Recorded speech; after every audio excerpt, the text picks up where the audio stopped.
नमस्कार, आप फ्रंटलाइन 24 देख रहे हैं। मैं हूं आपके साथ गौतम कुमार। देखिए, बिहार चुनाव का जो परिणाम है उसके बारे में कुछ नहीं कहा जा सकता है क्योंकि कहते हैं कि यहाँ पे राजनीतिक समीकरण जो है वो फेल हो जाती है। जहाँ जातिवाद, संप्रदायवाद और तमाम तरह की बातें होती हैं और तमाम तरह के वादे करते हैं, आरोप प्रत्यारोप होता है, वहाँ पे नीतीश कुमार एक बार फिर से, जहाँ पे यह दावा किया जा रहा था कि नीतीश कुमार की जो राजनीतिक भविष्य है, नीतीश कुमार का जो राजनीतिक कैरियर है वो अब खत्म हो चुका है, लेकिन नहीं, नीतीश कुमार ने फिर 2024 की तरह एक बार फिर से साबित किया है कि मैं नहीं तो कुछ नहीं, यानी कि बिहार में एक बार फिर से नीतीश कुमार है। हालांकि अभी सीटों का जो है वो कितने सीटें आई है यह फाइनल नहीं हुआ है, लेकिन लगभग 200 सीटें हैं जहां पे एनडीए गठबंधन जो है वो बढ़त में है, और वो बढ़त कम नहीं है। लगभग 5,000, 10,000, कहीं कहीं 15,000, कहीं तो कुछ सीट ऐसे भी है जहां पे 30,000, 25,000 से भी मार्जिन में एनडीए के प्रत्याशी जीत रहे हैं। हालांकि सबसे बड़ी पार्टी बीजेपी बनती हुई दिख रही है, तो वहीं पे आरजेडी जो है वो बिल्कुल साफ हो चुकी है और 30 सीट से भी कम सीटों पे बढ़त में है। जीती तो अभी तक एक भी नहीं है। क्या यह जो अप्रत्याशित परिणाम है आखिर कहां से है आया है? रुझानों में एनडीए को बहुमत मिलता हुआ दिख रहा था, लेकिन कैसे? महिला वोटरों का जो झुकाव है, इन बातों को लेकर के तमाम समीकरण है। बिहार जो ये अप्रत्याशित जो परिणाम दिया है, इसके पीछे की क्या मुख्य वजह है? हमारे साथ श्याम सर मौजूद हैं, हम जानेंगे। सर, बिहार ने एक बहुत बड़ा उलटफेर किया है। 2010 की तरह एक बार फिर से जितने भी राजनीतिक विशेषज्ञ हैं, जानकार हैं, भौचक्के रह चुके हैं और सोचने पे मजबूर हो चुके हैं कि आखिर यह नीतीश कुमार ने जो अपना जिन निकाला है वो कहां से निकाला है, क्या है इस परिणाम की असली वजह और हकीकत? देखिए, इसका असली वजह यही है, और महागठबंधन की जो ये हालात हुई है, नाजुक स्थिति में पहुंच गई है, मुंह दिखाने लायक नहीं है महागठबंधन, ऐसा कहने में कोई गुरेज नहीं होना चाहिए। तो तेजस्वी का अहंकार, महिला का चमत्कार और युवाओं का रोजगार, ये चमत्कार कर दिया है बिहार में। और हालात ये बन गई है कि लोग कब सोचे नहीं थे, कोई कल्पना नहीं कर रहे थे। ये तो सब कह रहे थे, सब एग्जिट पोल जो आ रहा था उसमें भी यही कहा जा रहा कि एनडीए की सरकार बनने जा रही है, 130 से लेकर 50 तक का आंकड़ा दे रहा था लोग। लेकिन ये अप्रत्याशित जीत होगी। 208 सीट पर एनडीए गठबंधन आगे है और मतलब लगभग 200 से अधिक सीट पाने में सफल दिख रहा है। तो इसके पीछे की कहानी यही है, सही कहें आप, कि नीतीश कुमार का जिन निकला है। नीतीश कुमार का महिलाओं को जो रोजगार के लिए 10,000 रुपया दिया गया, वृद्धा पेंशन जो बढ़ाया गया, लॉ एंड ऑर्डर जो बिहार में अमन चैन से लोग जी रहे हैं, शांति से जी रहे हैं, ये सारा मतलब उनका विकास कार्य, उनकी छवि, सड़क, बिजली, जो मूलभूत है इंफ्रास्ट्रक्चर को बढ़ाना, आगे ये रोजगार की गारंटी देना, उद्योग कारखाना को विस्तार करना, बिहार में स्थापित करना, क्योंकि वो जो बोलते हैं वो करते हैं। लोगों ने उन पर भरोसा किया।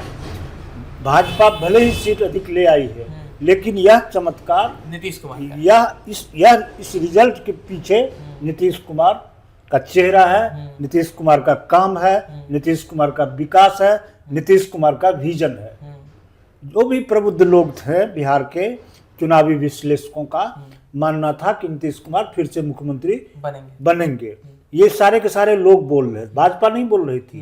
अंत तक भाजपा ये उनके नेतृत्व में चुनाव लड़ेंगे। अब भाजपा विवश है कि नीतीश कुमार को ही मुख्यमंत्री बनाना होगा। जदयू ने ऐलान कर दिया कि बिहार मतलब नीतीश कुमार। हाँ, उन्होंने जदयू ने एक ट्वीट करके बताया है कि न भूतो न भविष्य थे, यानी कि बिहार के जो मुख्यमंत्री हैं वो नीतीश कुमार थे, हैं और रहेंगे। हालांकि कुछ देर के बाद यह ट्वीट डिलीट कर ली गई, तो इसके पीछे भी समीकरण लग रहे हैं, लेकिन जो आंकड़े हैं उसमें तो ये तय है कि नीतीश कुमार ही बिहार के मुख्यमंत्री होंगे और सबसे बड़ी पार्टी जो है एनडीए बन के, गठबंधन जो है एनडीए बन के एनडीए निकली है। सर, एक सवाल है यहाँ पे कि अगर हम 2020 के चुनाव की समीक्षा करें तो आरजेडी जो है बड़ी पार्टी रह गई थी, लेकिन अभी हालात ये है आरजेडी की, अगर हम बिहार विधानसभा की बात करें या संविधान की बात करें, तो विपक्ष में बैठने के लिए, नेता प्रतिपक्ष होने के लिए आपके पार्टी के पास कम से कम 10% सीट होना जरूरी है, लेकिन वो सीट भी नहीं बना पा रही है। बता रहे हैं आपको कि वो 25 से नीचे हाँ। अगर 25 सीट चाहिए हाँ। नेता प्रतिपक्ष के लिए, लगता नहीं है कि ये 25 वो पार कर पाएंगे या 25 तक पहुंच पाएंगे। घट रहे हैं, धीरे धीरे धीरे और घट रहा है। हो सकता है 20 पर आ जाए, 18 पर आ जाए, अभी परिणाम तो फाइनली आया नहीं है, लेकिन जो रुझान है उसमें नेता प्रतिपक्ष बनने लायक सीट भी राजद नहीं ला रही है, ये तय है। कांग्रेस का सफाया हो गया, ये वाम दल का सफाया हो गया। मुख्यमंत्री उप मुख्यमंत्री बनने के लिए जो ड्रामा कर रहे थे मुकेश सहनी, सन ऑफ मल्लाह कह रहे थे अपने आप को, उनकी स्थिति क्या हुई है देख लीजिए। मैंने 0 बटा सन्नाटा वाली हाल है उनकी, अपनी सीट भी नहीं है, राष्ट्रीय अध्यक्ष का सीट नहीं बच पाया है। अब एक सवाल ये है कि ये आखिर ऐसा हाल हुआ क्यों? इसके पीछे कोई और नहीं, इसके पीछे सिर्फ लालू परिवार और तेजस्वी यादव दोषी है। तेजस्वी बहुत कम उम्र के हैं, लेकिन उनके अंदर जो अहंकार दिख रहा है उनकी बातों में, उनके भाषण में, इस बिहार बहुत सेंसिटिव है राजनीतिक मामलों में। बिहार बहुत सेंसिटिव राज्य है अन्य राज्यों से। यहाँ के लोग समझते हैं, यहाँ के लोग हर चीज को जानते हैं। तो एक तो अहंकार, पारिवारिक कला, अपने बिहार को लालू परिवार अपना जागीर समझ रहे थे, जैसा हम चाहेंगे वैसा करेंगे। गठबंधन में सीटों के बंटवारा को लेकर के जो कुछ हुआ सारा बिहार देखा है, लोगों का अपमान जो उन्होंने किया है वो देखा है। वो उनका अहंकार, और मैंने इस तरह से कम ही उम्र में लग रहा था लालू से भी ज्यादा अहंकारी हैं। और लोग समझ रहे थे कि अगर ये नीतीश फिर से क्या कहते हैं, अगर मुख्यमंत्री बन गए, इनकी सरकार बन गई, तो बिहार में वही जंगल राज जिसको कहते थे लोग, वही लौट के आएगा। कुछ खास वर्ग के लोग सड़क पर नंगा नृत्य करने लगेंगे, और हालात बिहार की जो गति विकास के में पकड़ चुकी है बिहार, उसमें यह थम जाएगा, रुक जाएगा, और अराजकता की स्थिति आ जाएगी बिहार में। इसको लोगों ने परखा, समझा, और महिलाओं ने आंख मूंद कर, चाहे अल्पसंख्यक समाज की महिलाएं क्यों ना हो, किसी यादव समाज की महिलाएं क्यों ना हो, जो उनका वोट बैंक है, पुरुष तो दिए हैं महागठबंधन को वोट, लेकिन महिलाएं उसमें से भी 50% एनडीए गठबंधन को, नीतीश कुमार के चेहरा पर वोट डाल दी है। इसी का परिणाम है कि बहुत मैंने जगह पर जो इस पर सोच नहीं सकता था लोग कि यहाँ एनडीए की जीत होगी। वहां पे भी एनडीए कभी जीती भी नहीं थी, जहां वहां भी खाता खोल ली है, वहां भी जीत गए।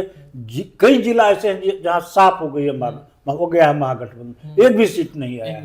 जहां तक मिथिलांचल की बात कर लीजिए आप, मिथिलांचल में पिछली बार बहुत खराब प्रदर्शन हुआ था, एनडीए का गढ़ माना जाता है मिथिलांचल, वहां भी सुपौल, दरभंगा और मधुबनी मिला के 3 सीटों पर मैंने महागठबंधन की जीत हुई थी। इस बार 1 सीट बीएसपी जो है मुश्किल से मिली है। उसका भी परिणाम फाइनल नहीं आया है, लेकिन जीत लगभग फाइनल है, वहां तय है। तो आप अंदाजा कर लीजिए, ललित यादव जो कभी चुनाव हारे ही नहीं थे, वो भी हार गए, वो भी चुनाव लगभग हार चुके हैं, मतलब अभी लगभग हार चुके हैं, फैसला नहीं हुआ, लेकिन अब 10-12 हजार से पीछे चल रहे हैं। तेजस्वी खुद पीछे चल लास्ट राउंड में होगा क्या, वो तो कुछ देर के बाद पता चलेगा। तो ये बिहार के लोग अच्छी तरह समझ गए हैं कि परिवार, लालू का बेटा तेजस्वी बिहार को नहीं चाहिए। ये युवाओं की जो भीड़ आप देख रहे थे उनकी सभा में, ये कुछ खास वर्ग के युवा थे, और युवा सिर्फ उनको देखने के लिए जा रहे थे, हेलीकॉप्टर देखने जा रहे थे, वोट देने का मन उन्होंने नहीं बनाया, वोट दिया है युवाओं ने एनडीए को। इसी का नतीजा है कि आज ये परिणाम दिख रहा है, और कल्पना से अधिक आरोप जो लगा ले जो भी तेजस्वी, लेकिन ये जेन्युइन महिला और युवा वोटरों ने चमत्कार करके दिखा दिया है। देखिए, लोकतंत्र में जो है ना, जनता का फैसला, जनमत का फैसला जो होता है वो सर्वोच्च होता है, और उस पे फिर किंतु परंतु की बातें नहीं होती है। एनडीए और महागठबंधन की हम बात कर रहे थे सर। एक सवाल मेरा ये भी है कि जनसुराज जो तीसरे खेमा बनने की कोशिश कर रही थी और नए नए सपने की बात कर रही थी, कहीं नहीं दिख रही है, धराशायी हो गई है। देखिए, बड़ी लंबी लंबी बात कर रहे थे प्रशांत किशोर, बड़े रणनीतिकार हैं और कई राज्यों में उन्होंने मुख्यमंत्री बनाया। जो 2014 में प्रधानमंत्री बनाने में उनकी अहम भूमिका है, बड़े रणनीतिकार हैं। उन्होंने बिहार में कुछ मुद्दों को लेकर पैदल यात्रा किया, तरह तरह के मुहिम चलाए, क्या कहते हैं, कई कार्यक्रम चलाते रहे लगातार। लेकिन यहाँ के लोग, थोड़ी गलती उनकी भी है, और यहाँ के लोग दो धारा में बंट गए। एक नीतीश कुमार माने एनडीए, दूसरा महागठबंधन। इस लोग जनसुराज को नापसंद कर दिए। नतीजा हुआ कि कहीं भी एक भी सीट जनसुराज को नहीं आया, शून्य पर आउट हो गए, और सम्मानजनक वोट भी लाने में वो सफल नहीं दिख रहे हैं। तो ये स्थिति है बिहार की। लोगों का पहला पसंद नीतीश कुमार है, एनडीए है, और उसी की सरकार बनने जा रही है बिहार में। यही देखिए, हम आपको एक चीज बताते हैं कि जैसे 2014 में नरेंद्र मोदी के नाम की लहर आई थी, और 2010 में नीतीश कुमार के नाम की लहर आई थी, और 2025 में एक बार फिर से एनडीए का जो नारा था कि 25 से 30 फिर से नीतीश, तो फिर से नीतीश दिख रहे हैं। नमस्कार, आप फ्रंटलाइन 24 देख रहे हैं। धन्यवाद।